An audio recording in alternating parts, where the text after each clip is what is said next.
Le pape confie chaque mois à son réseau mondial de prière des intentions qui exprime ses profondes préoccupations pour l'humanité et pour la mission de l'Église. Son intention mensuelle est un appel mondial à transformer notre prière en gestes concrets, servant de boussole pour une mission de compassion dans le monde. De cette manière, il propose un chemin pour nous mobiliser chaque mois par la prière et l'action pour un monde plus humain, fraternel et solidaire. Mois de décembre. Pour les chrétiens qui vivent dans des contextes de conflit. Prions pour que les chrétiens qui vivent dans des contextes de guerre ou de conflit, en particulier au Moyen-Orient, soient des semences de paix, de réconciliation et d'espoir. Saint Éphrem le Syrien. Éphrem ne connaît pas une époque bien confortable. Sa ville natale, Nizib, au sud-est de l'actuelle Turquie, se situe à la frontière des empires romains et perses. Par 3 fois, il voit sa ville assiégée par la dynastie perse. Lorsqu'elle bascule en leurs mains, il est obligé de fuir. Il gagne Édesse, aujourd'hui Urfa en Turquie, ville de chrétienté où l'on parle également le syriaque, sa langue natale. Il est alors diacre et très investi dans les défis de son temps. Outre le contexte politique et économique, le IVe siècle romain est aussi le théâtre de rivalités entre judaïsme, paganisme et de nombreuses mouvances se réclamant du christianisme. Comment hisser la parole de Dieu au-dessus de la myriade des sons de cloche? Éphrem le sait. Les hommes ne peuvent être pleinement libres s'ils sont maintenus dans un état d'ignorance. Ils ont besoin d'être enseignés. Il faut émouvoir, inventer des mélodies et des paroles faciles à retenir, que les gens fredonnent presque inconsciemment et qui pourtant les édifient, les nourrissent, leur ouvrent les yeux et le chemin vers Dieu.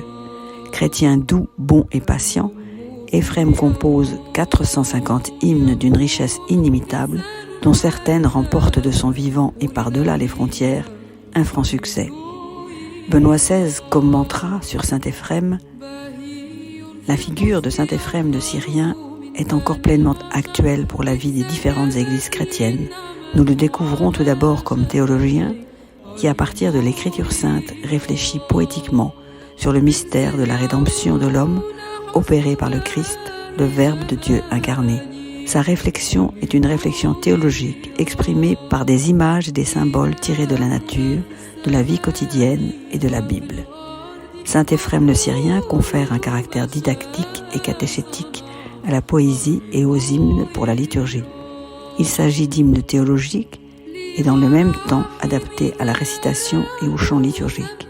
Saint Éphrem se sert de ces hymnes pour diffuser, à l'occasion des fêtes liturgiques, la doctrine de l'Église. Au fil du temps, elles se sont révélées un moyen de catéchèse extrêmement efficace pour la communauté chrétienne. Prière de saint Éphrem. Seigneur notre Dieu, tu as choisi l'Orient pour envoyer ton Fils unique et accomplir l'économie du salut. C'est une jeune fille orientale, la Vierge Marie, que tu as choisie pour qu'elle porte et enfante ton Fils unique. C'est en Orient qu'il a grandi, qu'il a travaillé, qu'elle a choisi ses apôtres et ses disciples. C'est en Orient où il a transmis ta volonté et tes enseignements, où il a fait des miracles et des prodiges. C'est en Orient où il s'est livré. C'est en Orient où il a choisi de souffrir, de mourir et de ressusciter. C'est de l'Orient où il est monté au ciel et a siégé à ta droite. Nous te prions d'accorder les forces nécessaires à tes enfants en Orient pour qu'ils soient affermis dans la foi et dans l'espérance de tes saints apôtres. Amen.